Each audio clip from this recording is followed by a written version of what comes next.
Hello ladies and gentlemen, my name's Shadow Wraith, and today I'll be going over my guide on how to play / beat the Vanquishers of the Necromancer Legendary Legion. It is in the supplement book Rise of the Necromancer, incorrection, Fall of the Necromancer. I don't know, the Legendary Legion is called Rise of the Necromancer, leave me alone. And because Elrond was a naughty boy in my last little game, he's having a little time out, but you can come join us for the video, Elrond. Come here. Okay? You get to stand next to Radagast. Yeah, lost your space next to Gandalf the Grey. So I've had a fair bit of experience with this Legendary Legion. I quite enjoy it, because, I'm used to playing Wraiths, you know? So, you're losing a point of will in combat, you've got loads of will, but once you run out, you disappear. I've got 1 wound, I'm pretty trash in combat most of the time. If you're using generic Wraiths with 1 attack, actually most of the Wraiths have 1 attack if you're not on a fell beast or get a mounted charge or yada yada yada. This basically is your casting list for people who want a good mix of spells, being good at combat, being good at not getting shot, being good at Maelstrom of Battle. What else are they good at? Magic, obviously, and not getting magic in return. So yeah, if you don't want to deal with any of those things, run these guys. Downside is you're usually looking at 4 models. Okay, 4 models is usually what I bring. So without further ado, let's have a look at what you actually get from bringing this. The restrictions, first of all, is Saruman the White. Okay, Saruman the White has to be your leader. Which makes sense. He's a hero of legend, so that's not the end of the world. He's also got a 12-inch standfast, which affects heroes. I love that, because you're all heroes. And on top of that, he gets to pass his first one for free being a hero of legend. And he's also like Courage 7, so, you know, boy ain't gonna fail. You know, Big Daddy G. Or Big Daddy S, I guess. So, you get a butt ton of special rules, okay? So if you run this Legendary Legion, you get Are You in Need of Assistance? So a member of the White Council from your army list adds +1 to the dice roll when attempting to resist magic, as long as they're within 6 inches of another White Council member. Fantastic. Okay, on top of that, you got Masters of Magic. Friendly models may still attempt to cast magical powers, even if they're already engaged in combat. Now, I've only played this Legendary Legion post-FAQ. So, the FAQ basically means I couldn't use certain spells in combat. So, that was Nature's Wrath, Wrath of Brynjan, and Sorcerer's Blast. You couldn't cast whilst you're in combat, which made absolute sense, because that would be absolutely ridiculous, and I'm sure it was. I never experienced it, really. I went against them once, but I did alright. So, yeah. But it's still really powerful. Really, really powerful. Flinging out, 4 transfixes. You know, you can kind of adapt to what charges you and stuff like that. On top of that, so they've got Meddle Not in the Affairs of Wizards. So the attack characteristic of wizard models in this Legendary Legion, which is everyone, okay? Everyone, pretty much, apart from Elrond. But he's already got 3 attacks. They get their attacks boosted to whatever wounds they have remaining. So they all start with 3 wounds, so they're all rocking around with 3 attacks. Obviously, if they take 2 wounds, then they're down to 1 attack. Yada yada. Guess what happens if you have 0 wounds? Yeah. You GG instantly win the game. No, I'm joking. You die. But yeah, not you personally, the model. You remove the model. Anyway, yeah, you can tell I'm excited to be doing videos again. I hope you can tell. You know, I'm not speaking in a monotone. Apparently that's what I need to do, according to some people. Screw that. Unless you want to be hit with like Maths Hammer and monotones, I could do that. I can tell you what is the most effective thing to bring, or I can just do my own thing and riff, which seems to be working. I don't go off a script. In case anyone could tell or not, I don't write scripts. I don't believe in it. Screw that. Like podcasty things. Like I think I do a podcast with a couple of people, and we're all riffing it as well, just kind of chatting rubbish, and then we kind of decide what the theme of the video is at some point. Anyway, so the rest of the stuff we get is resistant to magic. So who's resistant to magic? Some people are resistant to magic. Anyway, as far as I'm aware, that's all you get. So you get the extra attacks, you get the extra you can cast whilst in combat. But yeah, I think that's it. So let's go over the guys and gal one by one and see what they can bring to the table. Starting with, of course, Saruman the White. Christopher Lee, absolute, brilliant. Okay, love Saruman the White. Such a good character. He's technically good in this, so just remember that. Okay, so for 170 points, what do we get with this beast? We get a movement of 6 inches. Whoa. Fight 5, respectable. Strength 4, very respectful for an old man. Defense 5, it's not bad. 1 attack, but again, as long as he's got 3 wounds, it goes up to 3 attacks. Comes with 3 wounds, courage 7, 3 might, 6 will, 3 fate, and of course he's got staff of power, so he's getting a free point of will each turn. His heroic actions, he's got heroic channeling and heroic defense. I love defense. Defense is so good. Okay, trust me, when a Balrog gets in on this dude, you can just go, right, I'm going to call heroic defense with this guy, because there's no point striking. Like, no point. Just hope the Balrog doesn't roll a 6. Okay, not that he has strike, I'm just saying if you have someone with strike. I don't really see the point with wizards. So just defense. Hopefully you can wear it, and hopefully a transfix goes off somewhere so you can, like, maybe win the fight. Beat the Balrog off. With magic.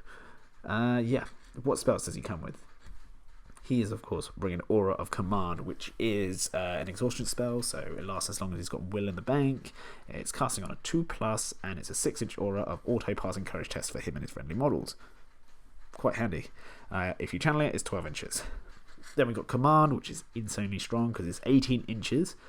It casts on a 3+, and what it does is you pick an enemy model, and you can move them up to half of their movement in a straight line. And once they finish moving, they can't move again, and they suffer the transfix / immobilize. So, all that shenanigans stuff. Okay? It's just so powerful. It's insane. On top of that, if you decide you're going to channel it, they half their fight value and attacks rounding up.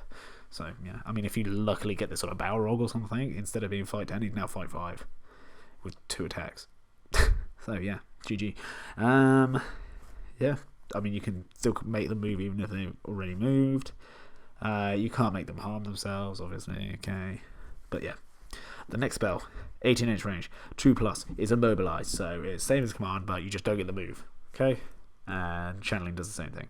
Then we got Sorcerer's Blast, your damage spell, instant, 12-inch range, 4+ to cast, which is really strong. 4+ to cast on this is insanely good.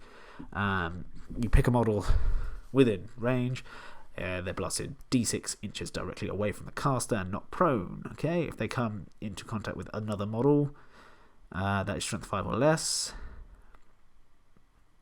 it will immediately stop and both models will be knocked prone. If the target and one of the models that is not prone is engaged in combat, then everyone in the combat is not prone. I know that. Okay, cool. Yeah, you can blast them back because they knock people off balance. It's really good. It's really sneaky. What you use it for is to target like a rider of Rohan and make sure the line's perfectly aligned for that rider of Rohan to go flying backwards and knock like gambling off his horse. Because if a mounted model gets hit by the spell itself or someone flying backwards because of the spell, they're automatically not flying. So it's pretty tasty in that way. Okay, if you channel it,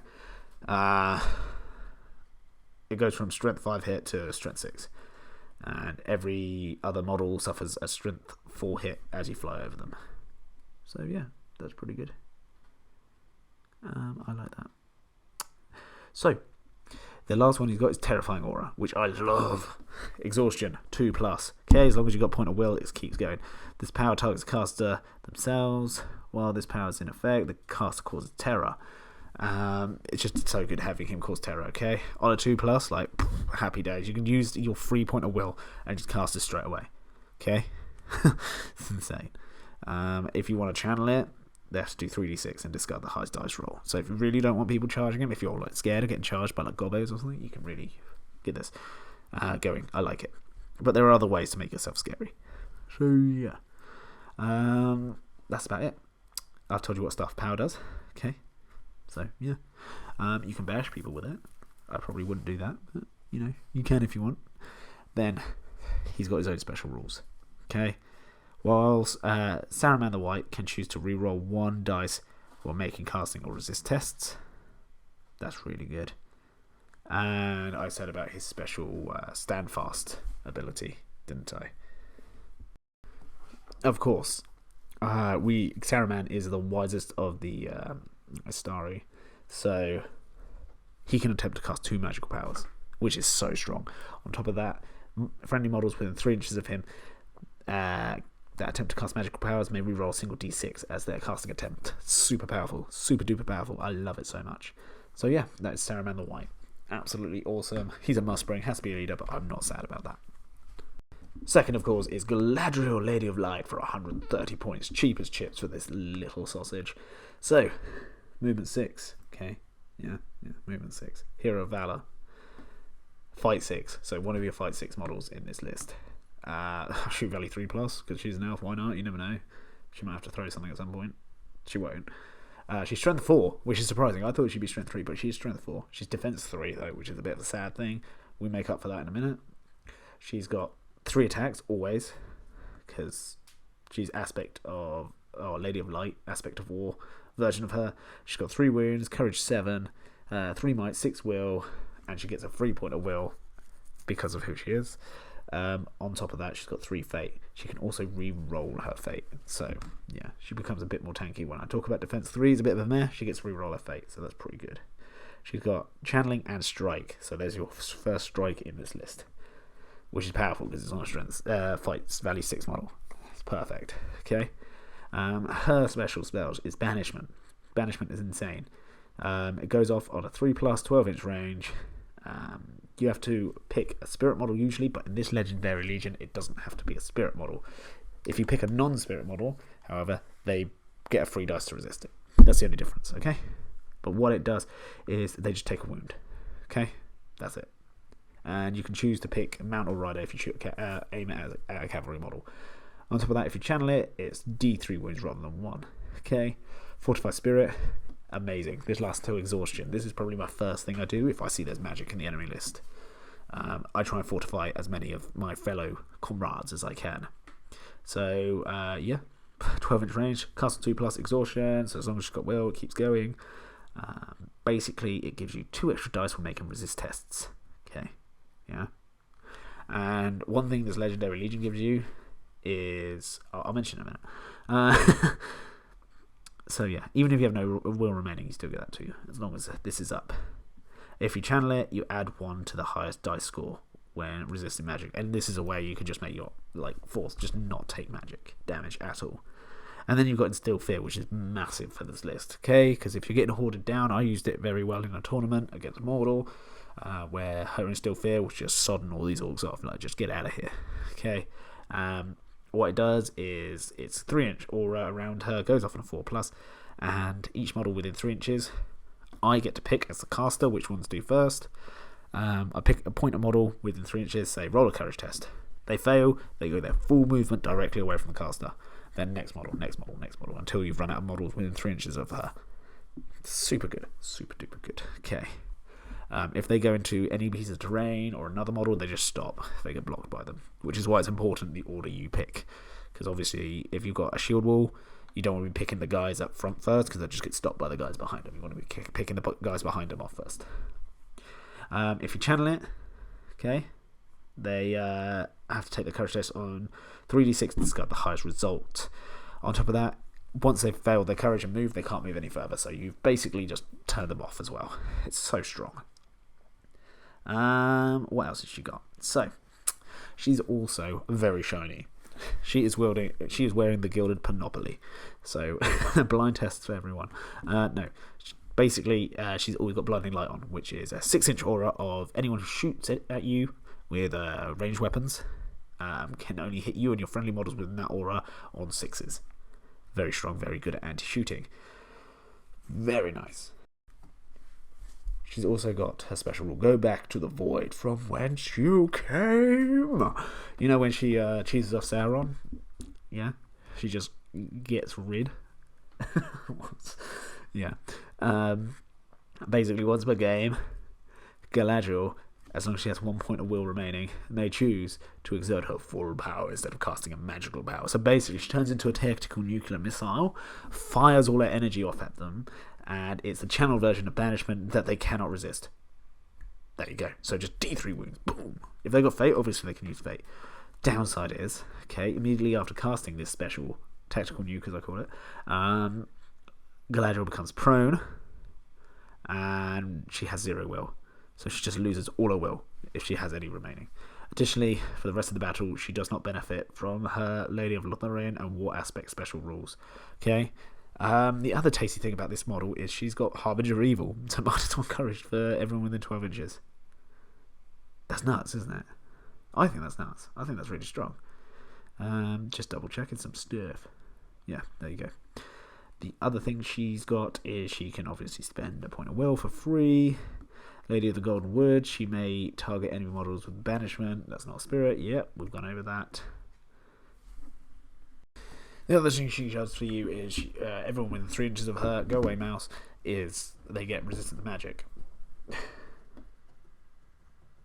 So, that's pretty good. That's pretty tasty. I actually really like that. So, yeah. Not only do you get +1 to your resist tests, I believe that's here somewhere. Yes, so when you're you need assistance, they get +1. So basically, if you fortify spirit someone, you've always got the channeled version if you're near another model, because you get +1 to your resist roll. If you fortify spirit channeled, I'm pretty sure you get +2 to the dice roll. So yeah, there you go. If you really don't want magic touching a certain character, just channel it on them. Disgusting. Anyway, moving on. Here we have Gandalf the Grey, okay? Or as I call him, Papa G, okay? My Papa G. He's 170 points. Chunky boy, right? Okay? And he's actually surprisingly amazing at combat, I have found in this Legion. So what do you get for 170 points? Well, you get 6-inch movement, Hero of Valor, Fight 5, Strength 4, +1 Strength, because he's got Glamdring. So he's actually Strength 5. Okay, Defense 5, 1 attack but buffed up to 3 when he's got 3 wounds, or 2 when he's only got 2. He starts with 3 wounds, he's Courage 7, Might is 3, 6 Will, Staff of Power, he gets a free one, and then he's got 3 Fate. On top of that, he's got Resolve, Heroic Channel, and Heroic Strike. Heroic Resolve is null and void in this list, in my opinion. You've already got resistant to magic. Okay. On top of that, you got Fortified Spirit. On top of that, you get +1 to your resist rolls. Like, you're just beating a dead horse at that point. Like, we get it. And of course, he's a wizard and an infantry hero. Yada yada yada. What spells does he come with? Blinding Light. Poor null and void, pretty much, unless you're going to separate him from Galadriel. Blinding Light, as I explained, is you can only be hit with on 6s. Okay. Okay. By shooting attacks. Okay. If you channel it, it's until exhaustion, but you've got Galadriel there. So I guess if she goes tactical nuke mode, you can just pop this up if you still get shot at. Then you've got Collapse Rocks, the best spell in the game. Alright? It's OP as hell. Like, ridiculously, so strong. Goes off on a 5+, 6-inch range. Whoopsie. I'm just destroying everything. And what does it do? I'm going to have to read this out because that's how well I know this. This power targets one enemy model. Within range, this power may only be cast on a model that is within a ruin, stone or brick building cave, a rock pile or other similar piece of terrain where the wizard could crack rocks either underfoot or overhead. The target suffers 1 strength 5 hit. Like, why wouldn't I just cast Sorcerer's Blast? I'll just give him a strength 5 hit. Okay? If you're going to be doing this, you're going to be channeling it. Okay? So all models, friend and foe, within 2 inches of the target also suffer 1 strength 5 hit. There you go. So if you need to do a blast kind of thing, that's why you use it. If you're not doing that, don't worry about it. Okay? Command. We've gone over command. Okay? But he casts it on a 4+. Right? And it's 12-inch range. He's got immobilized, 12-inch range on a 3+. He's got protection of the Valor. I love this spell. Okay? It's temporary, 4+ to cast. This power may target the caster or a single friendly model within 3 inches. The target may not be targeted with enemy magical powers or special rules. So like Golden Kings, Riches Beyond Renown, Dead Marsh Spectres, Felllight is on them. Shade. The Shade. Okay? And then you can channel it so it affects all friendly models within 3 inches. So if they've decided to bring a Shade and you just don't want to blast it away or whatever, Just pop this up and just ignore it. You know? That's so strong. I love it so much. Okay, it's so good. If you've got Elrond and pop it on him, you can just charge him headlong into everything and you just kill everything. It's insane. And then we've got Sorcerer's Blast. Goes off on a 5+, not 4+. So, yeah. See, Saruman. Top G. That's why we call him Dad. Then we've got Strength and Will. Okay, so this is a 12-inch range, 4+ cast. You pick one friendly model within 12 inches, and they're given 1 will point. Okay, that's it. It can be increased past the starting amount. On top of that, you can channel it and give them D3. Okay. If the target is a cavalry model, then the cast must choose whether the rider or the mount regains the will point. Are you telling me I could give mounts? Well, it doesn't matter. You can't get any mounts. You get Raddy's Slay, I guess. That was kind of cool. Yeah, that's okay.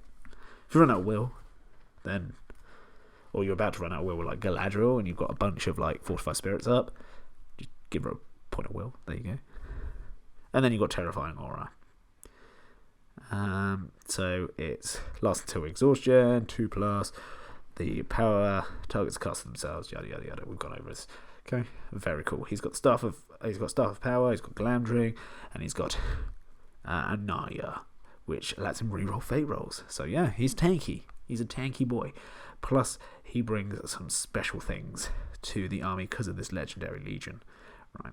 Unfortunately, I've lost my book. So if anyone's got spare Armies of the Hobbit book and Fall of the Necromancer book, let me know, because I need them, because mine got stolen. Well, stolen, misplaced, whatever. Okay, so let me know in the comment section down below. I'd be much appreciated, okay, because I need them for my tournaments, and I'm struggling to get them. Very annoying. So, what does he do? He does some cool stuff. I'm pretty sure he does some freaking amazing stuff. So, he gives you Fearless, okay, so he is fearless.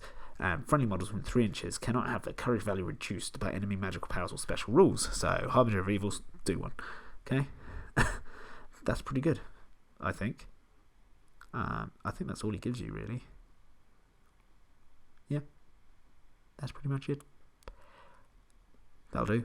I mean, it's still good. Like, Gandalf is good. I like Gandalf. Sorcerer's Blast, mate. That's all I need. Okay? The more blasts, the better. And then just vanish away with Galadriel. It's delicious. So, yeah, let's move on. Here we have Elrond, Master of Rivendell. Okay, he is the second elf in your list, and he's pretty good. So he's rocking in at 180 points because you have to give him heavy armor. Okay, have to. He's a hero of valor.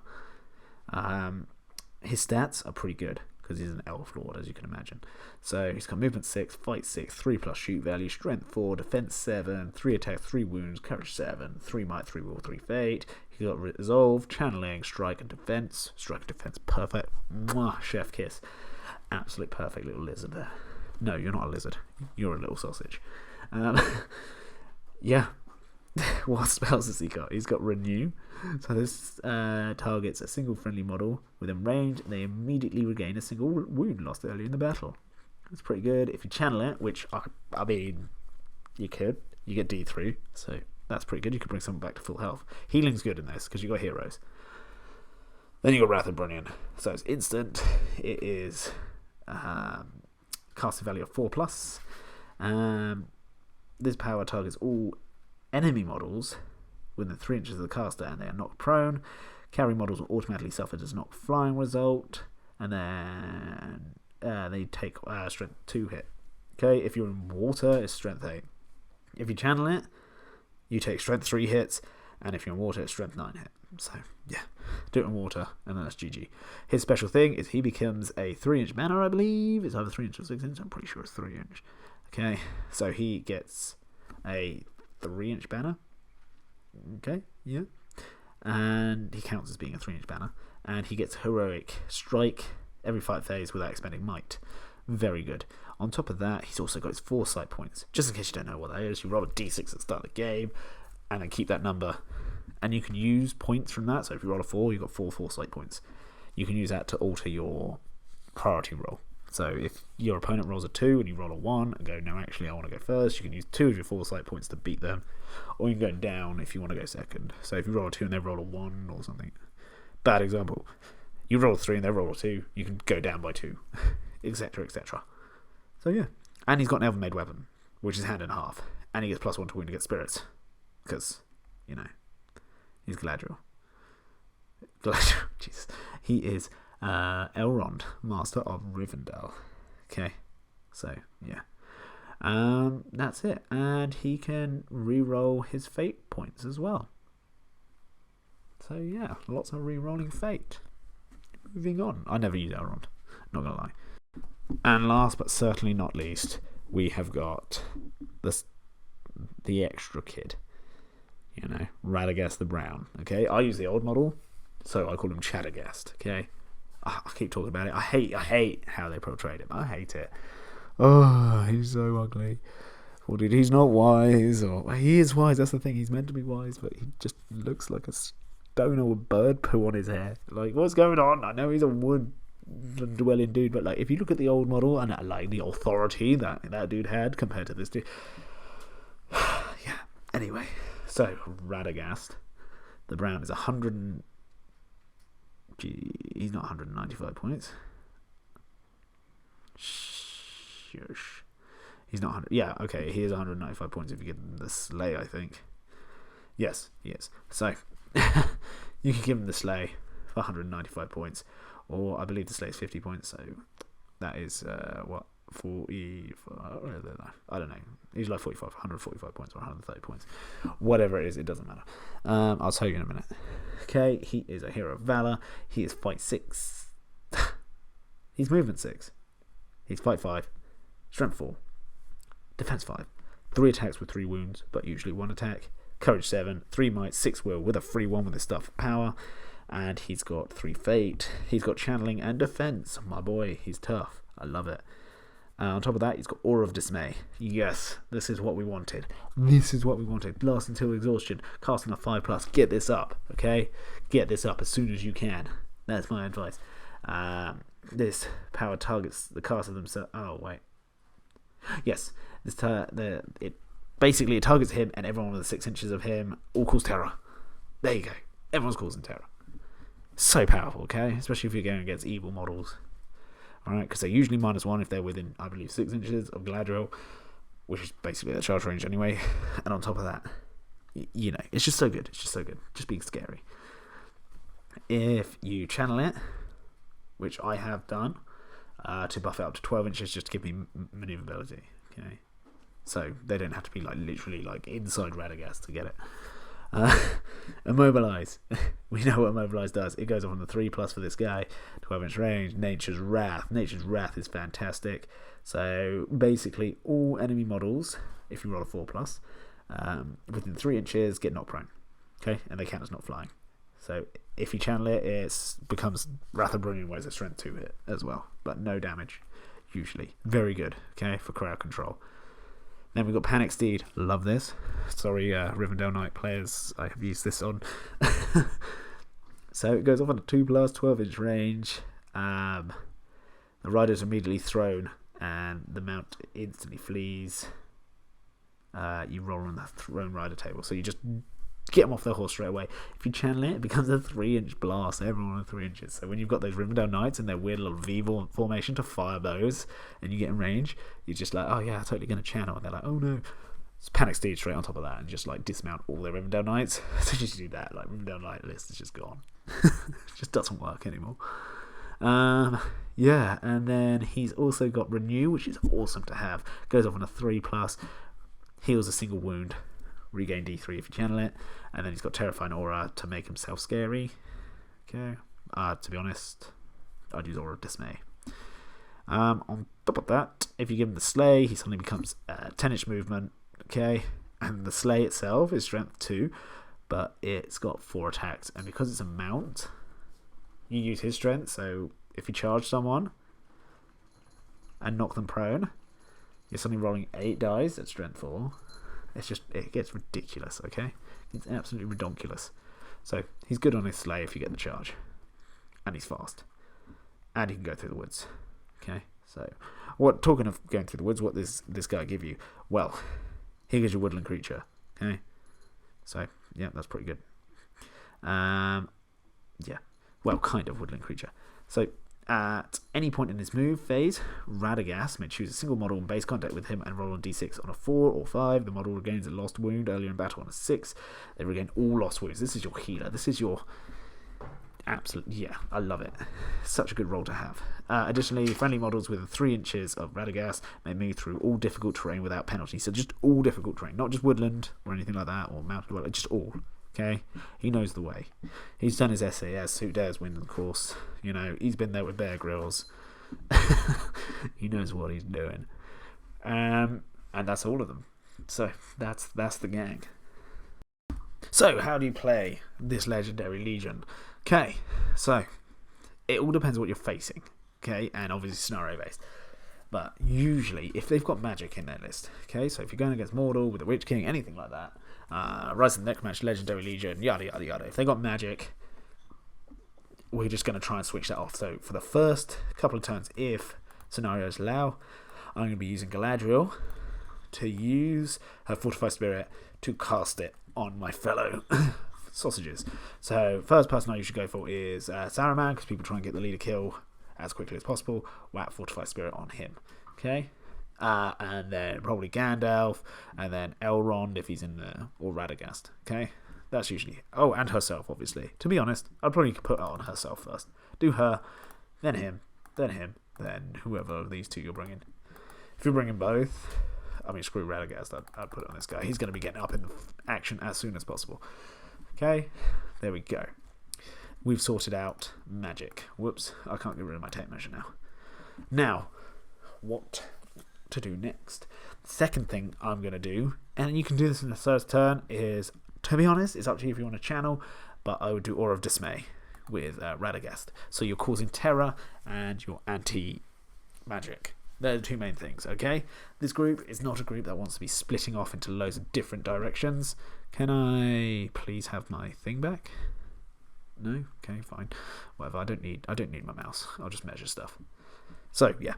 We want our sweet 6-inch aura of, just so you get an idea of what 6 inches looks like. 6-inch aura of terror. Like, we can stay in that kind of range of him. That's not an issue, in my opinion. Yeah, fantastic. And of course, if we're within 6 inches of him, we are going to be getting +1 to our resist tests. If we've got Fortified Spirit, we've got 2 free dice, and we get +1 to one of those dice. Disgusting. Okay. The next thing you're going to be doing, okay, after that's all set up, is what I tend to do is, if I can, I'll stick together as much as I can if the scenario allows it. If it's objective based, I tend to wait for a bit later on in the game before splitting up, because we want to do max damage as soon as we can. If you're going against a Horde army, Galadriel is probably your best friend, along with Radagast and Elrond, because they've got the crowd control spells, so he can knock people prone, she can make them run away, and he can actually damage them and knock them prone. These two, I call them my snipers. Actually, these 3. 4. All 4 of these are snipers. You're going to, first of all, if you're going against evil, okay, you want to be getting rid of any shamans, anyone that's got fury, okay?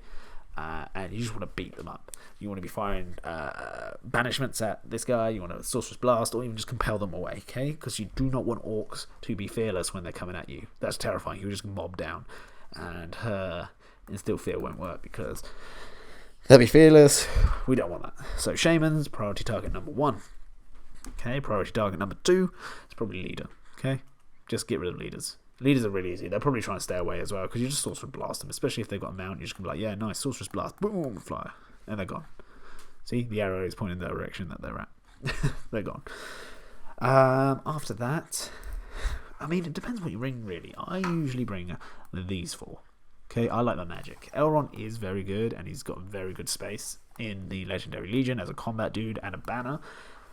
But I prefer having more magic. I just prefer having that healing ability plus extra spells and Sorcerer's Blast and stuff. And Panic Steed is actually nothing to sniff at either. So these are my little sausages, and this is my backup sausage. On top of that, what else are we going to do? Well, as it comes to combat, what we want to do is be causing terror. So if we do lose priority, in what way? then we still kind of dictate who we're going to fight, because we're going to see who actually makes it into combat, and then we can work our way off that. So obviously, if you get 2 orcs or 3 orcs managing to pass into Radagast, but only 1 into Gandalf, 1 into Saruman, and we've got Galadriel free, we're going to go and try and help out Radagast. Okay, or if you want to be super cheeky, you can charge into the one fighting Gandalf, heroic combat with one of them, and go and take 2 of them off Radagast and turn it into 1v1s where you'll probably win. Simples, yeah? Easy peasy. Okay. Radagast is really important to keep alive. Okay? None of these you want to be chucking into the fray really just to die. But if I wanted to keep one of these alive, apart from the obvious, like my leader, Radagast, because he can heal people. You know, always keep the healer alive. The fact that he's got a spell and an ability from the Legendary Legion to heal people is just makes him really good. Because I can cast a spell on Saruman to heal him and get into base contact with Gandalf and potentially heal him as well. It's just insanely strong. Yeah. To be honest, just roll 6s in your fights and you'll be fine. Okay, try and keep them up top health. If you're starting to get swarmed, use your auras, so your Nature's Wrath to knock them prone, jump on them, and Galadriel's Instill Fears. If you do come across any bodyguard units, obviously you want to try and take them down as quickly as possible, because they're going to make your life miserable. So I'd probably target them with like banishments and stuff as well, after you've done, if there's no shamans or anything like that. Yeah, pretty simples. So what's the best way? To be honest, you want to use the terrain to your advantage. Now give me a second, I just got my tools back. Okay, so we're going to try and use terrain to our advantage. By that I mean, you know what, let's just use you. Okay, we're going up against an army of Elronds, right? Okay, pretend they're orcs. So I don't want capitals. This is a very good way of using terrain. So I'm going to try and do my best to hold this position, especially if there's an objective here. Okay, all this does is you want to try and make sure there isn't an easily squeezable gap. So we're going to do something like this. Like, he doesn't need to be up against the wall, that's just asking to get trapped. Okay, so if I've done that right, a base should not be able to squeeze through any of these to wrap around. Okay, there we go. That's if we had to defend that point. Okay, if we got these guys, let's make them look a bit more regimented. Whew, that's way too regimented.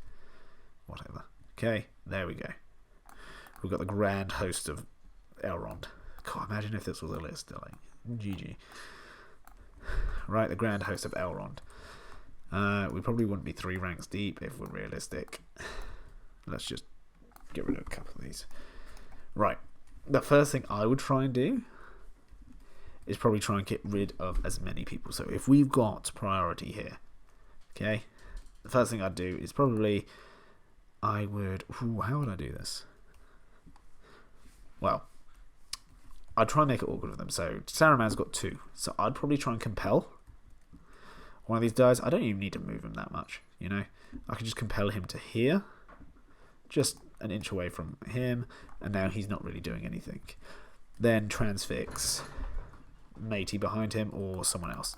Actually, I'll probably compel him to like there, and then transfix this dude, and now all of them are trapped. They can't really do anything. This guy might be able to squeeze around and charge Galadriel if he's lucky. Okay, then Galadriel is going to just move herself forward slightly so she's an inch away. Cast can instill fear. Okay, and if that all goes well, this guy should run away. This guy should run away. This guy should run away. This guy's already moved, which is fine, but we just transfixed him just in case. Obviously, if you're feeling lucky, I'd probably do that one first, actually. So, instill fear first. See who runs away. Hopefully they all run away. If they don't, there might be one, but like if they charge Galadriel, who cares? And then you can transfix and compel the first 2 here. And now it's really hard for these guys to get round into combat. Okay? Plus you've still got more transfixes. You can just transfix the whole front line if you wanted. And just dogpile like one dude. Cool. Yeah? If that fails, obviously you've got your Terror with Radagast, who's in range of everyone. and see if they pass courage tests that way to get into combat. So you never know, you might get 2 there, 1 there, 2 get in there. Fail, fail, fail, fail, charge, charge, and that already looks better, okay, just from a couple of fails. But that's not it, okay? This might look dire for him, and let's just say this guy is going to get promoted, okay? We're fighting 𝐿𝐴𝐻𝐿. 𝐿𝐴𝐻𝐿, scary dude, right? Okay? You know what, let's do it. Let's change his name. Goth Daddy. There we go. So Goth Daddy is in combat with Saruman. Now, if I spawn some dice, which I'm not going to, I'll just put it this way. All because I'm in combat, now I can still, let's say they got priority, I can still cast a Transfix on 𝐿𝐴𝐻𝐿. Cool. Resisted it. I've got another Transfix on 𝐿𝐴𝐻𝐿. Cool. Resisted it. Got another Transfix on 𝐿𝐴𝐻𝐿. You get the idea. Cool. Maybe resisted it. I've probably got 4 Transfixes. You've probably got whatever hero you're trying to Transfix. Now 𝐿𝐴𝐻𝐿 is not scary anymore. Okay? You've got another turn to either not fight him or fight him. If the situation's a little bit different, and say you've got Galadriel in combat with Goth Daddy. Just saying it casually, Goth Daddy. Yeah, that's what he's called, guys. Didn't you know? Yeah, read the extended lore, mate. You could then get one of your Transfixes off and then strike. And outfight him, and then hopefully beat him into the pulp. You could even be really cheeky and go for a heroic combat over here. Okay, get that guy out of the way first, because, I mean, you've got 3 strength 5 attacks. You're probably going to get rid of this dude. Tag into Goth Daddy. Goth Daddy's gone in all high and mighty, thinking he's going to beat up Defense 3 Galadriel, and now he's outfighted, outmanned, outmatched, and going to get battered. Although that'll pull Galadriel off that way. Interesting. You get what I mean. You know what I'm talking about, okay? So, yeah, that's it. Now, how do we beat Vanquishers and Necromancer? Obviously, if you don't have terrain like this, like, just even a pillar is good. So even if I delete this, can I delete this? Nope, that's going to make me delete the board. Delete, come on. Yeah, delete, get out of here.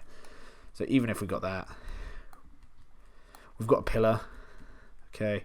And, like, look at some of my, I mean, I'll do more, like, formation reviews, if you guys want, like, what kind of, like, military formations you can do.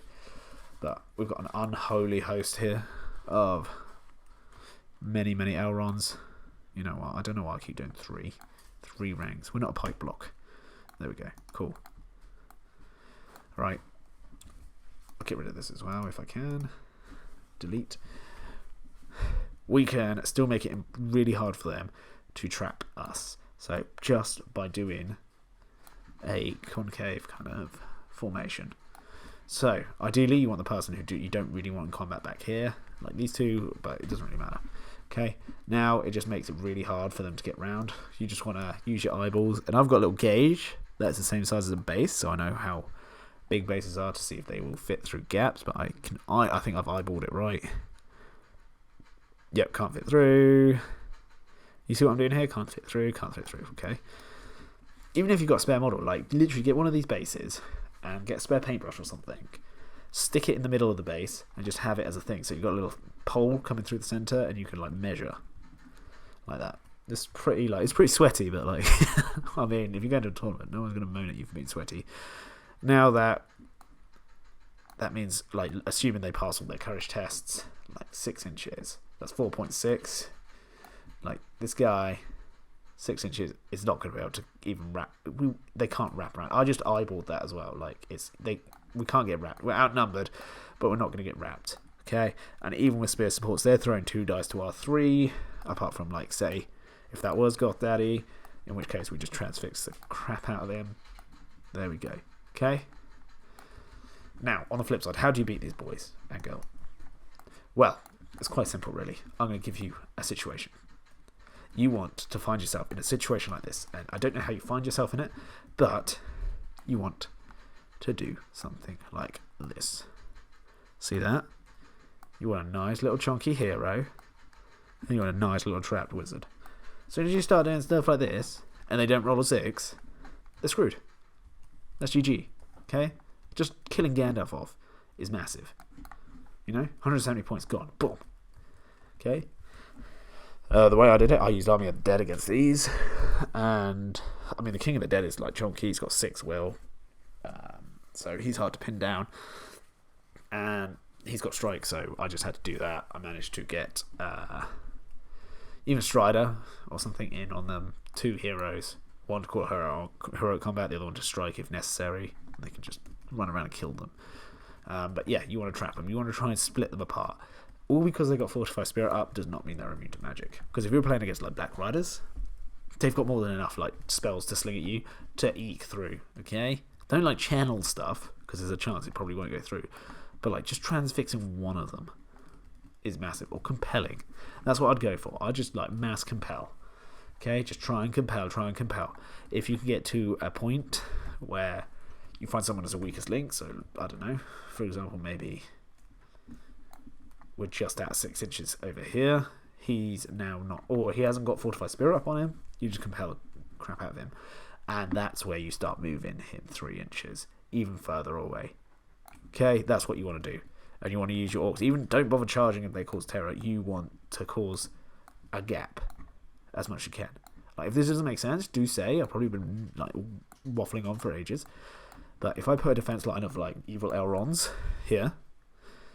Okay, I've managed to pull him away. I'm like, right, okay, cool. I'm going to run these guys in between. Because that means next turn, these guys are going to find it hard to get to him. And obviously, I'm going to try and chew this guy down. To be honest, it might even be worth just getting God Daddy chucked in there. And then just block him from getting back to his friends. Okay, because we want to eat him. He is now ours. We own Gandalf. Okay, until Gandalf is dead, that's your job. You're going to be blocking these. If you get priority, like just chuck chaff into them still. I mean, they can still cast spells, but just chuck chaff. They can't do anything offensive. They can only like nerf you and stuff. Yeah. Okay, if you want to build a list to counter this, like shamans are the way to go.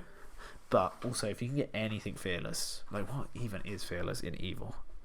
Off the top of my head, like a couple of serpent horde units, I think are fearless or characters.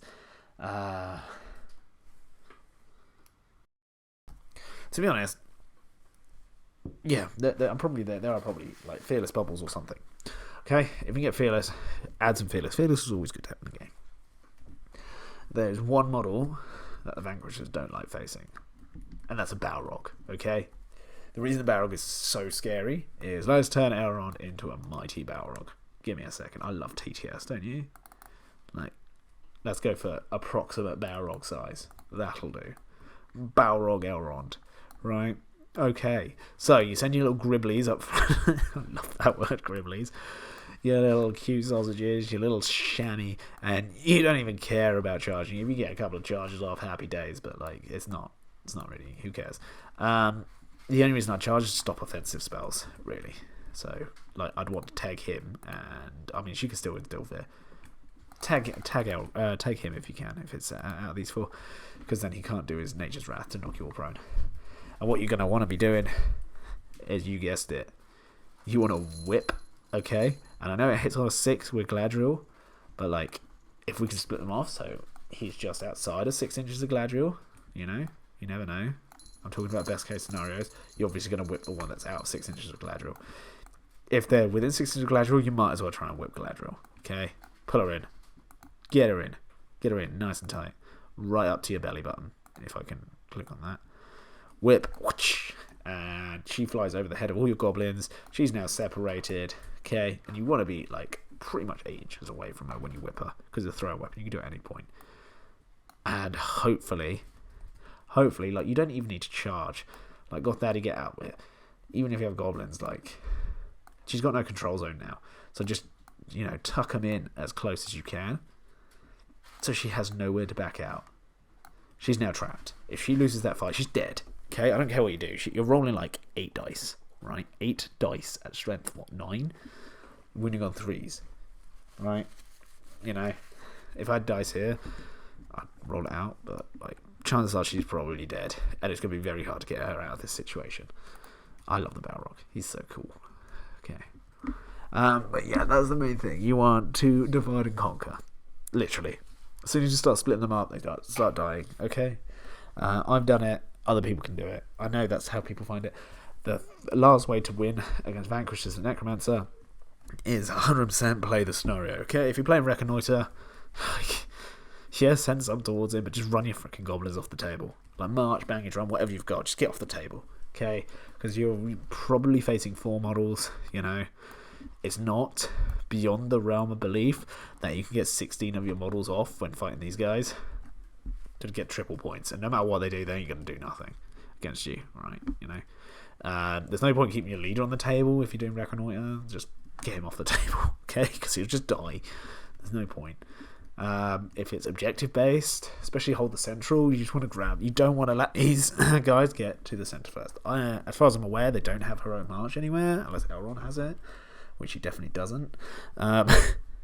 If you've got march, you want to grab the central objective as fast as you can. Put your whole army there, okay, and just say, come at me and break me. Just keep them 6 inches away.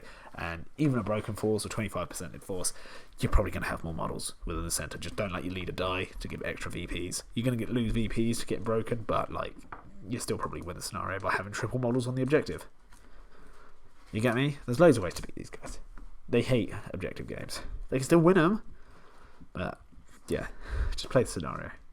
I'm trying to think of other scenarios. You know, you can win every scenario. Like Laws of Battle kind of sucks against these guys, sure, but like Laws of Battle kind of sucks as a scenario anyway. Like, oh, just break someone, but it's not impossible to lose. Yeah, whichever one is a kill point one, like that one needs to go in my opinion, because it's so detrimental to like Goblin Town, Moria, Lake Town, all these like high number models. Armies, because there's so many hero hammer lists out there at the moment. You've got people running Erebor Reclaimed all on goats. You've got people running Black Riders, myself included, Vanquishers, myself included. What else is there? Breaking the Fellowship, you know, low model count, high kill rate. It's just a GG easy win for them. So yeah, anyway, this video has gone for ages, so let me know what you think of my tips and tactics. If you thought of anything else, let me know in the comment section down below. I'd love to hear your thoughts on how to beat these guys, or if they're easy to beat, or if you play them and you're like undefeated like myself. Yeah, but most importantly, if any of you have, right, follow the Necromancer book or Armies of the Hobbit, especially Armies of the Hobbit, spare, let me know, okay? Get in contact with me. Just put it in the comment sections or something, and I'll be hot on that, right?